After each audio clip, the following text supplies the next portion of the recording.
नमस्कार दोस्तों, स्वागत है आप सभी का फैक्ट बस्टर के एक और नए और रोमांचित एपिसोड में। तो आज इस वीडियो के माध्यम से हम आपको पिरामिड की असली कहानियों के बारे में बताने जा रहे हैं। दुनिया का इतिहास जितना विस्तृत और व्यापक है, उससे कई ज़्यादा रोमांचक और रहस्यमयी भी है। समय समय पर इन रहस्यों पर से पर्दा उठाने की कोशिश की जा चुकी है, लेकिन यह कोशिशें किस हद तक सफल हो पाई है, यह बात हमेशा से एक बड़ा सवाल बना रहा है। कई बार इतिहास के कुछ रहस्य किताबों और खोज की दुनिया से निकलकर हमारी दुनिया में आ खड़े होते हैं।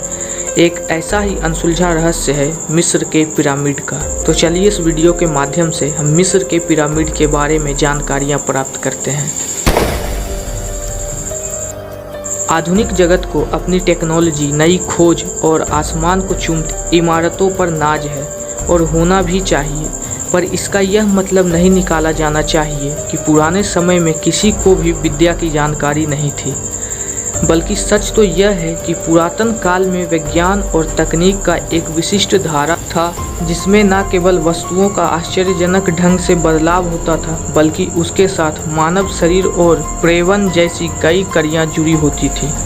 यह ऐसा विज्ञान था जिसकी दिशा धारा को अब तक न समझा जा सका है। प्राचीन मिस्र में मनुष्य को जलाने की प्रथा नहीं थी। वहाँ मानव सबको मसाला भरकर कब्र में सुरक्षित रखने का रिवाज था। वह हजारों वर्षों तक सुरक्षित रह सकते थे। वहाँ के इंसान मानते थे कि जीवन मरने के बाद भी चलता रहता है, इंसान मरकर भी जिंदा रहता है। उनके शवों के साथ खाने पीने की चीज़ें, कपड़े, गहने, बर्तन, हथियार और कभी कभी सेवक और सेविकाओं को भी दफना दिया जाता था। मिस्र के पिरामिड वहाँ के तत्कालीन सम्राटों के लिए बनाए गए स्मारक स्थल थे। राजाओं के शवों को दफनाकर सुरक्षित रखा जाता था मिस्र के पिरामिडों में। प्राचीन मिस्र वासियों का मानना था कि उनका राजा किसी देवता का वंशज है, इसलिए वह उसे उसी रूप में पूजना चाहते थे। मौत के बाद राजा दूसरी दुनिया में अन्य देवताओं से जाकर मिलता है। इस धारणा के चलते राजा का मकबरा बनाया जाता था। यह मकबरा त्रिभुजाकार होता था और यह पिरामिड चट्टान काटकर बनाए जाते थे। यूं तो मिस्र में 138 पिरामिड हैं, जहां पर काहिरा का उपनगर गीजा में सिर्फ गीजा का ग्रेट पिरामिड ही प्राचीन 7 अजूबों की लिस्ट में है।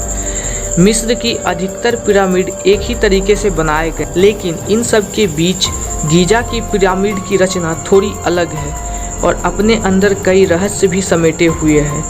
मिस्र का यह ग्रेट पिरामिड मिस्र के राजा खुफू की कब्र है, जिसका निर्माण आज से करीब 4500 साल पहले किया गया था।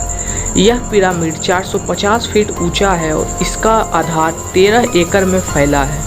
यह 25 लाख चूना पत्थरों के खंड से बना है, जिसमें से हर एक का वजन 2 से 30 टन के बीच है। पिरामिड की झुकी त्रिकोण दीवारें जमीन से 52 इंच का कोण बनाती है। कमरे इस कुशलता से बने थे कि अंदर जाने का कोई रास्ता नहीं था। पिरामिड को बनाने में करीब 23 साल लगे थे। ग्रेट पिरामिड को इतनी बारीकियों से बनाया गया है कि बारीक से बारीक तकनीक भी ऐसी इंजीनियरिंग को दोहरा नहीं सकती है। मिस्र के इस महापिरामिड को लेकर अक्सर सवाल उठाए जाते रहे हैं कि बिना मशीनों के और बिना औजारों के मिस्र वासियों ने कैसे इतने बड़े पत्थरों को 450 फीट ऊंचाई पर पहुंचाया होगा और कैसे इस विशाल परियोजना को मात्र 23 साल में पूरा किया होगा।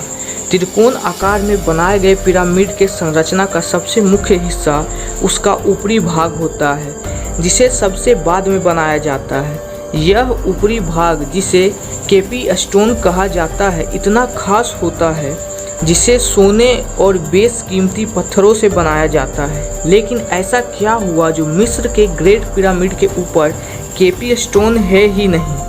क्या ग्रेट पिरामिड को हमेशा ही बिना केपी स्टोन के रखा गया था, या फिर बहुमूल्य पत्थर होने की वजह से इसे लूट लिया गया? यह आज भी एक बहुत ही बड़ा सवाल है। इतिहासकार यह मानने से इनकार करते हैं कि ग्रेट पिरामिड के केपी स्टोन को चुराया गया था। अगर ऐसा है तो वाकई इतना महत्वपूर्ण पिरामिड होने के बावजूद इसे सोना या फिर दूसरे बहुमूल्य पत्थर से फिर से क्यों नहीं ढका गया? या फिर ग्रेट पिरामिड को अधूरा ही छोड़ दिया गया था। इन सभी सवालों के बावजूद कई ऐसे सवाल हैं जिनका सही जवाब आज तक कोई नहीं दे पाया। हजारों सालों से प्राकृतिक थपेड़ों को सहने के बाद भी पिरामिड की संरचना में कोई अंतर नहीं आया है। पिरामिड को देखकर यह आश्चर्य है कि किन महाबली पुरुषों ने इस विशाल चट्टानों को उठाया होगा, किन विशेषज्ञों ने इसकी अद्भुत ज्यामितीय प्रक्रिया में पसीना बहाया होगा। सवाल तो बहुत है, लेकिन इन सवालों का पूर्ण जवाब किसी के पास नहीं है। पिरामिड बनाना आसान नहीं था। मिस्र वासियों को इस कला में माहिर होने में काफ़ी वक्त लग गया होगा। विशाल योजना बनाकर नील नदी को पार कर बड़े बड़े पत्थर लाने पड़ते थे। पिरामिड बनाने के लिए काफ़ी मजदूरों की ज़रूरत होती थी। पत्थर काटने वाले कारीगर भी अपने कला में माहिर होते थे। विशाल श्रम शक्ति के अलावा क्या प्राचीन मिस्रवासियों को गणित का ज्ञान रहा होगा? विशेषज्ञों के अनुसार पिरामिड के बाहरी पत्थरों को इतनी कुशलता से तराशा और फिट किया गया है कि पिरामिड के चारों ओर किसी भी तरफ से इसके अंदर नहीं घुसा जा सकता है। मिस्र का एक और रहस्य रानी नेफरटीटी से जुड़ा है, जिसकी मम्मी को कई सालों से इतिहासकार खोजने में लगे हैं। यह लापता मम्मी मिस्र की उस रानी की है जिसकी मूर्ति को जर्मन पुरातत्व विभाग ने 1912 में खोज ली थी, लेकिन उसकी मम्मी आज तक किसी को नहीं मिल पाई। रानी नेफरटीटी की मौत 1340 में हुई थी। उसकी खूबसूरती का जिक्र प्राचीन मिस्र से जुड़ी कथाओं से मिलता है। उसकी खूबसूरती ने ही उसे सम्राटों की चहेती रानी बनाया था, लेकिन इसके बावजूद भी नेफरटीटी का मकबरा क्यों नहीं मिल पाया? इस सवाल ने हमेशा से शोधकर्ताओं को उलझाकर रखा हुआ है। वैसे तो मिस्र सभ्यता अपने आप में ही एक रहस्य है, लेकिन जितनी जिज्ञासा और दिलचस्पी सम्राट तूतनखामेन के मकबरे को लेकर देखी जा सकती है, वह किसी और के लिए नहीं दिखती है। जब सम्राट के मकबरे को तलाश किया गया था तो उसके मम्मी के पास से सोना, चांदी और बहुमूल्य रत्नों से जुड़े आभूषण पाए गए थे, लेकिन उसका चेहरा सोने के मास्क से ढका हुआ था। रिसर्च से जाना जाता है कि तूतनखामेन मात्र 9 साल की उम्र में सम्राट बना था और 19 साल की उम्र में उसकी मौत हो गई थी। तूतनखामेन की मौत मलेरिया की वजह से हुई थी। तूतनखामेन के मकबरे के पास 2 गुप्त दरवाजे पाए जाते हैं, जिसमें से एक गोडाउन की ओर जाता है और दूसरा रानी नेफरटीटी का मकबरा है।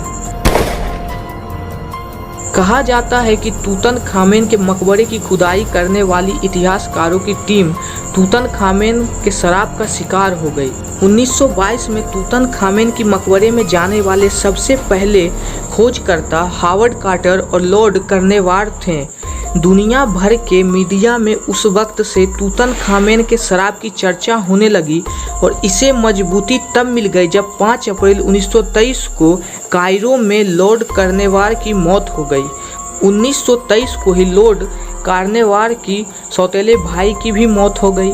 1923 में ही मकबरे की खोज के लिए पैसा देने वाले आदमी की लाश नदी में पाई गई। कुल मिलाकर इस प्रोजेक्ट से जुड़ी 11 मौतों के पीछे तूतनखामेन के शराब को जिम्मेदार बताया जाता है, लेकिन बहुत से लोग इसे सिर्फ अंधविश्वास मानते हैं। लेकिन 1986 में फ्रांसीसी researcher Caroline Stein de Philippe ने इसका एक वैज्ञानिक करार देने की कोशिश की है।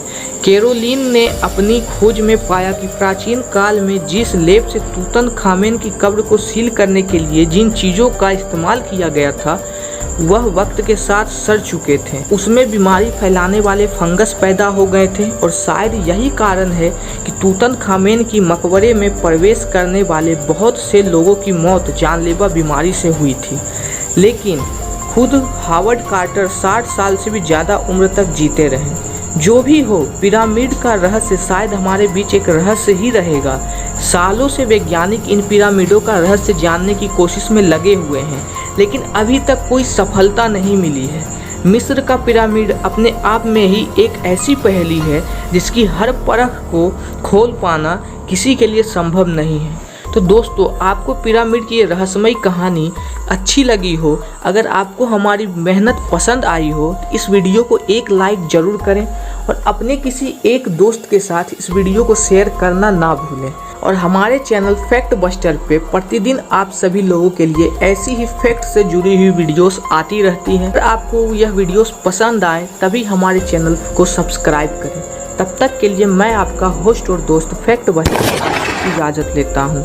जय हिंद, वंदे मातरम।